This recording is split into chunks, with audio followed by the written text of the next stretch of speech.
When police have to get rid of a drug syndicate, they have to arrest every player. Those sourcing the drugs, the supplier, the buyer, and the desperate couriers that move the drugs around. In this case, you'll see players from every level, buying, selling, and moving drugs. The man at the top of the drug tree is the Mr Big of Queensland, Wayne Patterson, and he does his drug deals in hotel rooms just like this.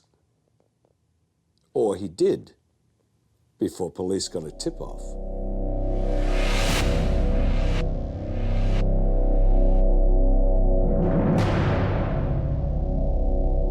Wayne Patterson is a 49-year-old career criminal based on the Gold Coast.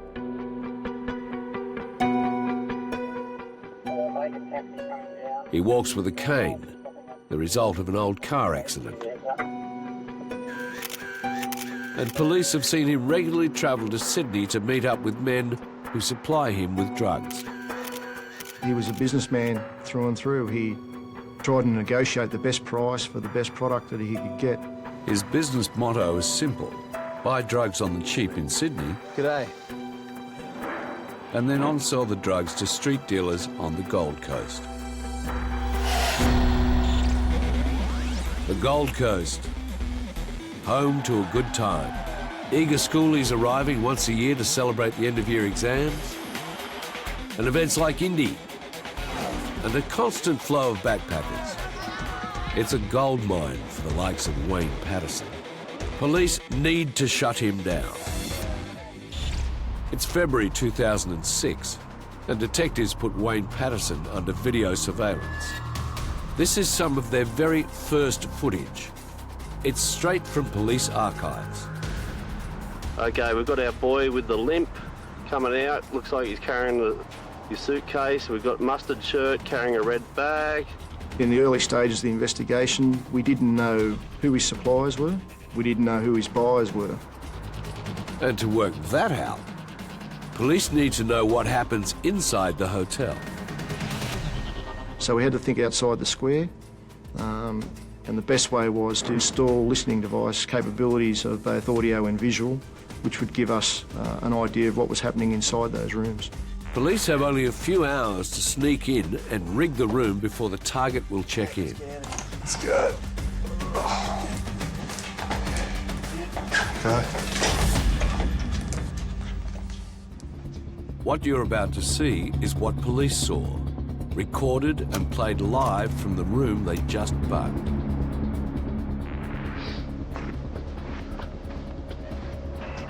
But it's not Wayne Patterson. Police quickly identify him as Daniel HUTTON.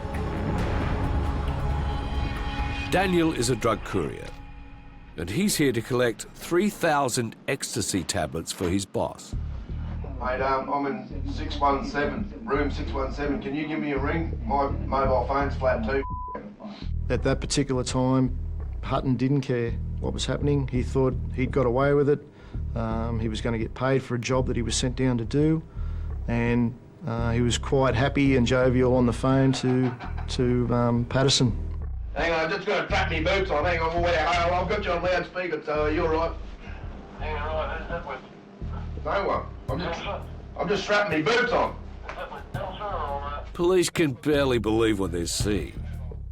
Daniel is strapping the ecstasy pills to his legs with household cling wrap. Quite confident that he was going to get away with these items strapped to his legs. His plan is to catch a commercial flight. Yeah, a commercial flight from Sydney to the Gold Coast with the pills hidden under his jeans. For this, he'll get a couple of $100. And if he gets caught, there's no escape. It's straight to jail for up to 20 years for trafficking. It's high risk, but Daniel needs the money. There is no turning back.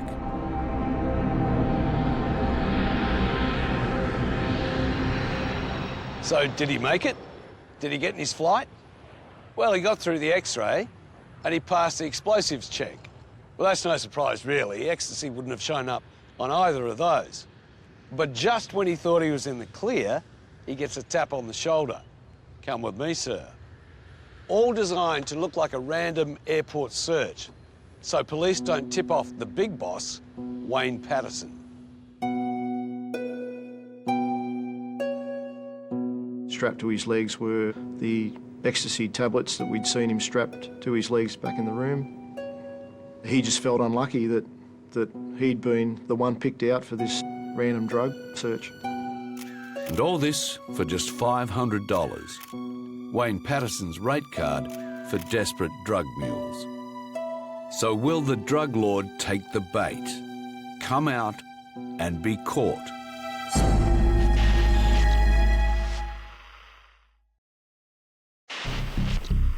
Police have just arrested Daniel Hutton, a drug courier, trying to smuggle $60,000 in ecstasy pills from Sydney to the Gold Coast. News of his arrest has made it back to his boss, Wayne Patterson. When Patterson found out that Hutton had been arrested, he went into a bit of a tailspin. He decided that he would come down, strangely enough, to purchase more drugs, even though his friend was sitting in a jail cell. He was still a businessman, regardless of what had happened. To him, it was something that was just bad luck. Patterson has just made a booking to stay at the same Sydney hotel his courier stayed at just 2 days earlier. It's a race against the clock as police rig up another secret camera, hoping to gain intelligence on the syndicate.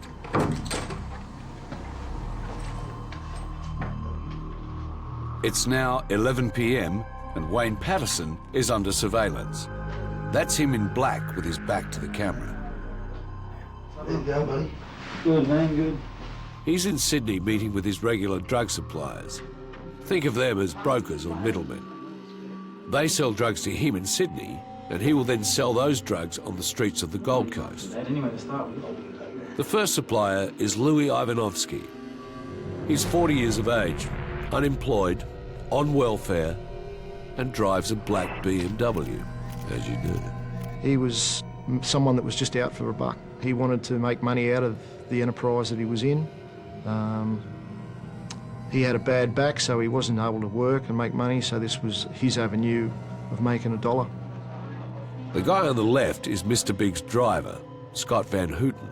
He'll stay for every deal and then drive the boss back to the Gold Coast. Anyway, to start with. Louis is about to sell Wayne Patterson cannabis and ice. That's what I'm used to.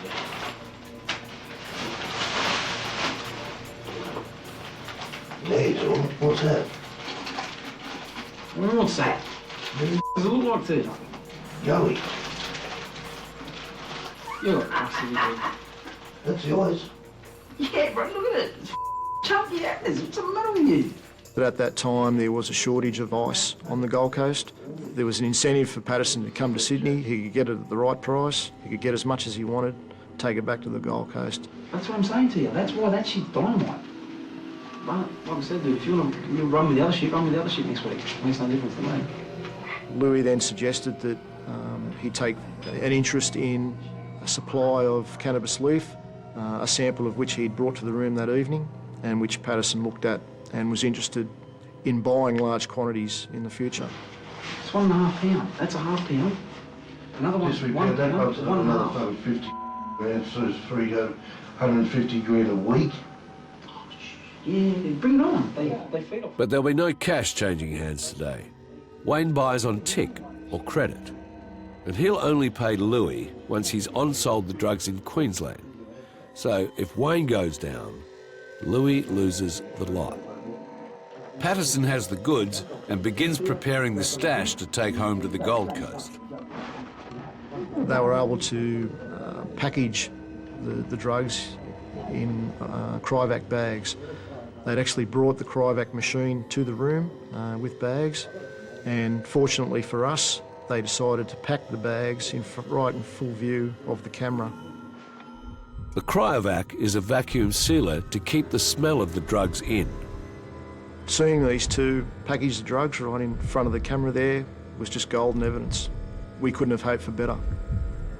But the closer Mr Big gets to the camera, the greater the risk he'll see it.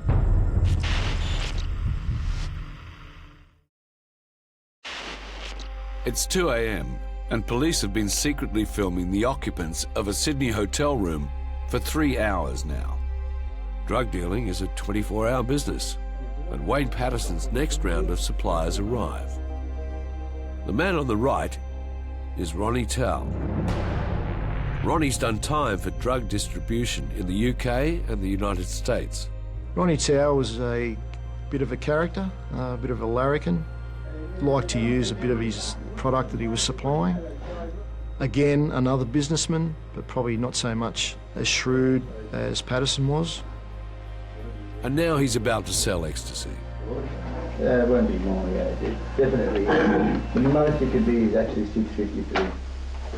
The man in the middle is a student known as Asian Ken. He's unemployed but lives in a swanky apartment in the Sydney CBD.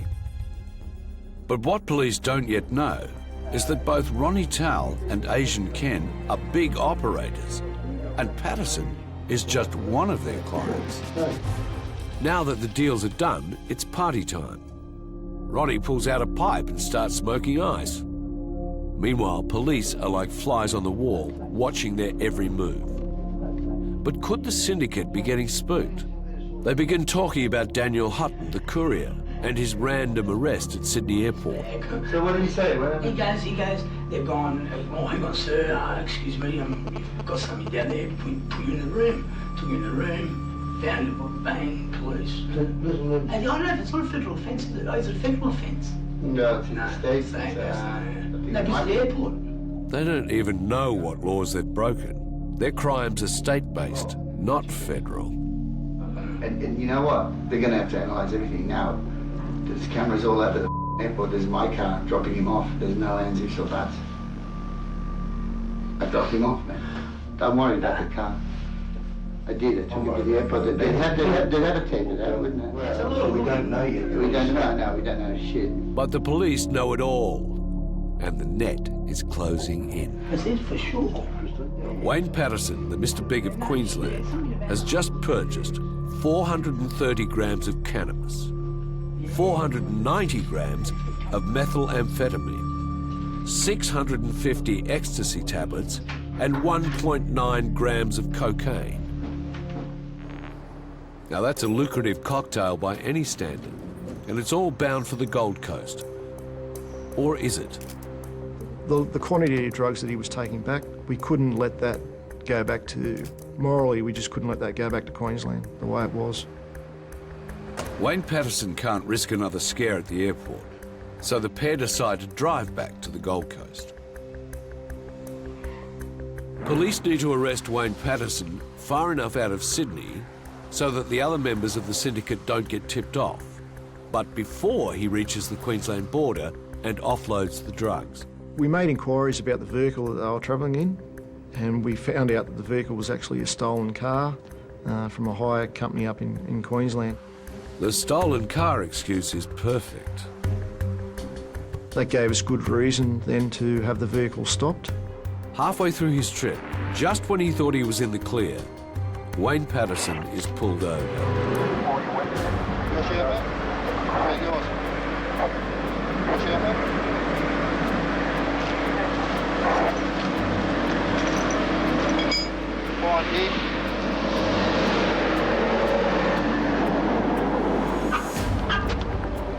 It's a cryovac pack with what appears to me to be some form of amphetamine, the yellowy substance. Do either of you gentlemen know anything about that? His immediate thoughts were just deny that we had any knowledge of the drugs, deny that they were his. Further find here, 2 cryovac packs, one with what appears to be a crystalline substance, I believe to be crystal methamphetamine.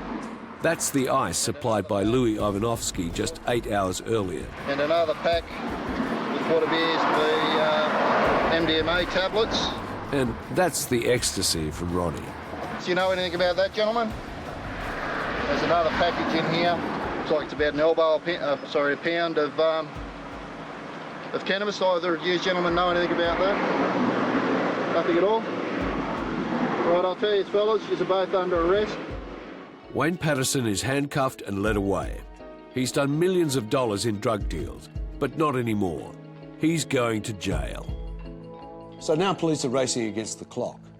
They have to shut down the rest of the syndicate before anyone finds out about their investigation. And the next to go is Louis Ivanovsky. Remember him?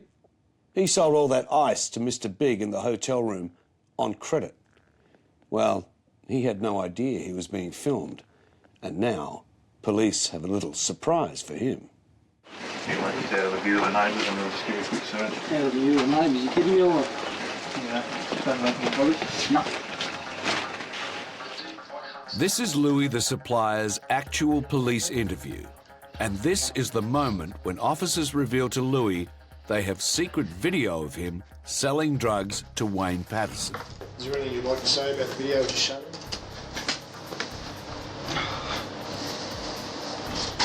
Not really, what can I say? There's nothing to say. Do you agree that that's you in the video? Looks like me. But the story isn't over yet. The syndicate is only starting to unravel, and police have many more arrests ahead of them. Next to go, two of the original players, Asian Ken and Ronnie Tao. Detectives have received new intelligence that they're both doing deals with other buyers. Police ramp up surveillance on Ken and watch as he leaves his apartment in Sydney City. Ken walked out of the unit block carrying a bag. An acquaintance of his had hailed down a taxi. They both got into the taxi. Surveillance police were able to stop that taxi about a block away. Okay, you have been arrested by police. You are under arrest. You understand that? Out of that taxi, you had a red bag. I've secured that red bag. They know Ken is involved and he must be stopped. Inside that green towel, there's white plastic, two white plastic bags with an unknown white substance by the look of it inside. In that bag that Ken was carrying out was approximately 2 kilos of ice. It's a very strong smell. When police saw the ice, it was still wet, so Ken obviously had contacts, and whoever his contacts were would have been close to the manufacturing stage. That ice has a street value of more than $600,000. When police found that, it was just magic. That was the icing on the cake. The net is now also closing in on Ronnie Tao, who's just landed a new buyer on the Gold Coast. And police suspect this man is the courier. If they find drugs in this car, they can make the final arrests to close down the whole syndicate.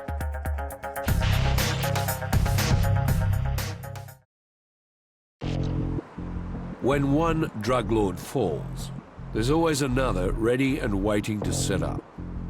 Ronnie Tao has just taken an order for 3,000 ecstasy pills from a new buyer in Queensland. And police suspect the driver of this car is transporting the pills to the Gold Coast in time for Indy.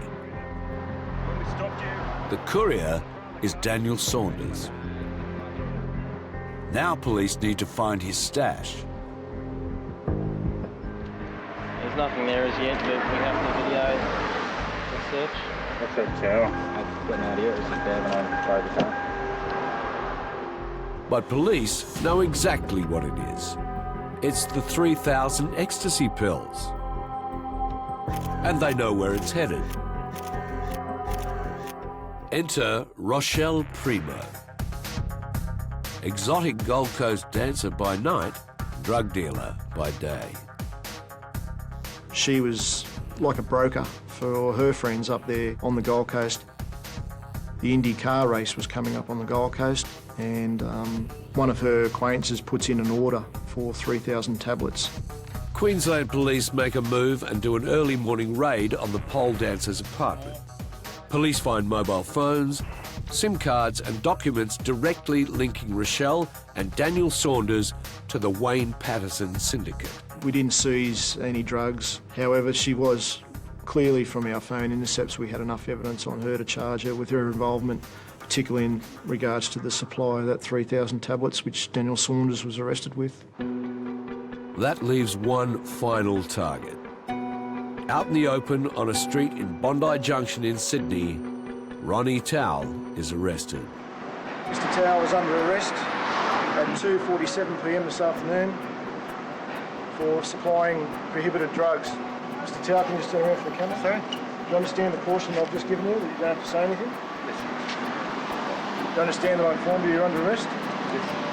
And do you agree that I told you that you asked me what for, and I told you for the supply of prohibited drugs? What was the middle choice? I'm sorry? What's the middle choice? And he was quite surprised to see us, although his comment was that he knew it was coming. Every member of the Wayne Patterson drug syndicate has now been taken down. It's case closed. The suppliers, Louis Ivanovsky, Ronnie Towell and Asian Ken, were sentenced to 8, 14 and 8 years respectively. Rochelle Primo, who ordered the 3,000 ecstasy pills, received 7 years jail.